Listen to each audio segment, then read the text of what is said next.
Lai slavēts Jēzus Kristus. Klāt ir aprīļa 1. vēstneša numurs Latvijā.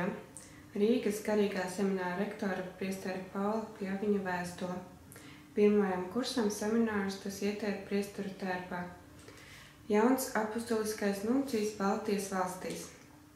Apspiež baznīcas dibināto skolu finansēšanas sistēmu. Priesteris Romualds Latkovskis mūžībā.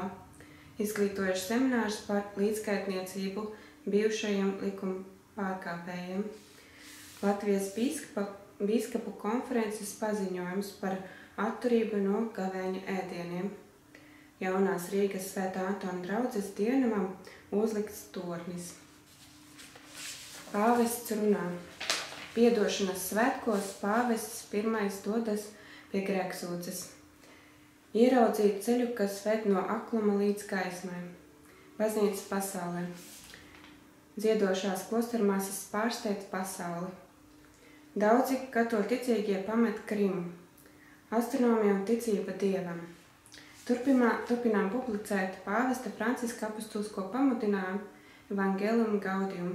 Šoreiz tēma nepieciešama draudžu pārveide un atjaunotne. Liecība intervija ar Antoniņu Pratuškinu. Misija ad gentes Latvijā. Lasītājs jautā par katoliskās baznīcas ritu bagātību. Jauniešu lapā. Skautu pārgājiens pa Amatas krastu kupenām. Šamane aicina uz jauniešu festivālu Francijā. Fotoreportāža reiz dzīvoja dzeltens bonībus. Sludinājumi. Svēto rakstu studijas 12. aprīli Betānijas Dominikāņu māsu klosterī. Lekcijas 28. aprīlī sekularitātes dāvana un izaicinājums. Aicinām pieteikties uz dežūrām Rīgas Svētā Jēkaba katedrāles diennakts adorācijas kapelā. Laulātiem pāriem rekolekcijas no 16. līdz 18. maijam Kuldīgā. Rīgas katoļu ģimnāzija aicina uz bērnu dienu nometni no 2. līdz 6. jūnijam. Rekolekcijas jauniešiem no 30.